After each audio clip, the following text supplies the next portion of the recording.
Assalamualaikum warahmatullahi wabarakatuh. Sebelumnya, perkenalkan kami dari kelompok 2. Pada kesempatan kali ini, kita akan membahas tentang masuknya Jepang ke Indonesia dan jatuhnya Hindia Belanda. Seperti yang kita tahu bahwa selain dijajah oleh negara Belanda, negara Indonesia juga pernah dijajah oleh negara Jepang. Bangsa Jepang pertama kali masuk ke Indonesia pada tahun 1942. Hal yang melatar belakangi masuknya Jepang ke Indonesia adalah karena adanya restorasi Meiji. Restorasi Meiji merupakan serangkaian peristiwa yang berakhir pada pengembalian kekuasaan di Jepang kepada seorang kaisar. Restorasi Meiji berdampak besar pada industrialisasi di Jepang. Jepang bangkit sebagai kekuatan militer pada tahun 1905 dengan slogan Negara Makmur Militer Kuat. Setelah tumbuh menjadi kekuatan baru, Jepang melancarkan serangan ke berbagai negara di Asia Tenggara dengan tujuan untuk menguasai sumber daya alam. Pada pertengahan tahun 1941, Amerika Serikat melancarkan embargo minyak bumi. Embargo adalah larangan untuk melakukan perdagangan dan perniagaan kepada suatu negara. Jadi, Amerika Serikat melarang melakukan perdagangan minyak bumi terhadap Jepang. Sedangkan Jepang sangat membutuhkan minyak bumi untuk industri serta keperluan perang. Akhirnya, pada tanggal 8 Desember 1941, Angkatan Perang Jepang melancarkan serangan pengeboman Pearl Harbor untuk menyerang Angkatan Laut Amerika Serikat di Pasifik. Jepang berhasil menghancurkan pertahanan militer Amerika Serikat.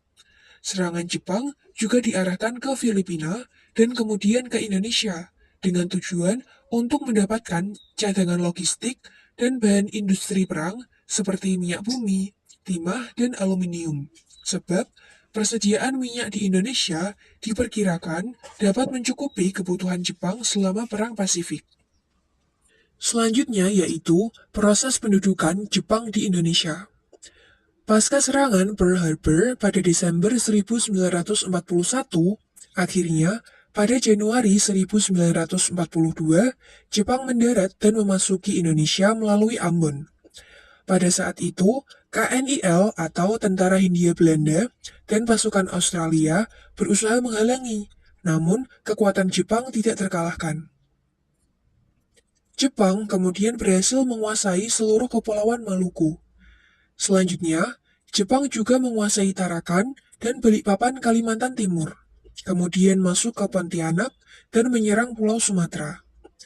Pada Februari 1942, Jepang mulai melakukan serangan ke Pulau Jawa.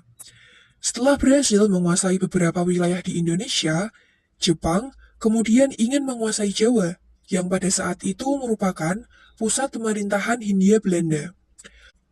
Untuk menghadapi Jepang, blok sekutu yang terdiri dari Belanda, Amerika Serikat, Australia, dan Inggris membentuk komando gabungan yang disebut dengan ABDACOM, Amerika, British, Dutch, dan Australian Command yang bermarkas di Lembang. Pada tanggal 1 Maret 1942, pasukan Jepang yang dipimpin oleh Jenderal Imamura mendarat di Jawa alih-alih menyerang Jakarta. Pasukan Jepang justru melakukan pendaratan di 3 tempat, yaitu Banten, Eretan Indramayu, dan Bojonegoro. Lokasi pendaratan ini tidak diduga-duga oleh Belanda. Pasukan Jepang dengan cepat menyerbu pusat-pusat kekuatan Belanda hingga akhirnya pada tanggal 5 Maret 1942, kota Batavia sebagai pusat pemerintahan Belanda berhasil jatuh ke tangan Jepang. Pasukan Jepang terus bergerak dan berhasil menguasai kota Buitenzorg atau yang sekarang kita sebut dengan kota Bogor. Lalu diikuti oleh kota-kota lainnya yang dengan mudah dikuasai oleh Jepang hampir tanpa perlawanan. Akhirnya, pada tanggal 8 Maret 1942, pasukan Belanda menyerahkan Jawa ke tangan Jepang. Penyerahan tidak bersyarat ini ditandatangani oleh Jenderal Terpoorten, wakil dari pasukan Belanda, dan Jenderal Imamura, wakil dari pasukan Jepang. penandatanganan dilakukan di Kalijati, Kota Subang, sehingga peristiwa ini disebut dengan kapitulasi Kalijati. Dengan demikian, berakhirlah masa penjajahan Belanda di Indonesia. Selanjutnya, Indonesia berada di bawah pendudukan Jepang. Selanjutnya yaitu sambutan rakyat Indonesia terhadap Jepang. Kedatangan Jepang di Indonesia pada awalnya disambut dengan senang hati oleh rakyat Indonesia.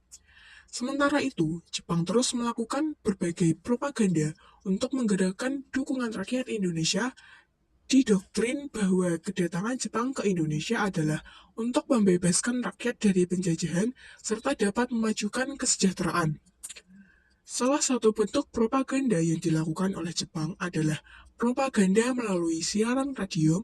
Lagu Indonesia Raya diperdengarkan di samping lagu Kimigayo. Melalui siaran radio juga, Jepang melakukan propaganda mengenai produk-produk buatan Jepang bahwa produk mereka itu bagus dan murah sehingga rakyat Indonesia dengan mudah membelinya. Selain itu, bendera merah putih juga boleh dikibarkan berdampingan dengan bendera Jepang.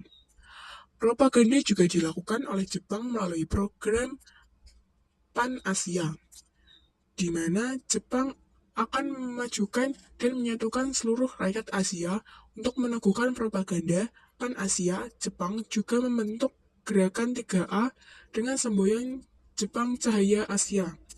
Jepang Pelindung Asia, Jepang Pemimpin Asia. Sekian materi yang dapat kami sampaikan.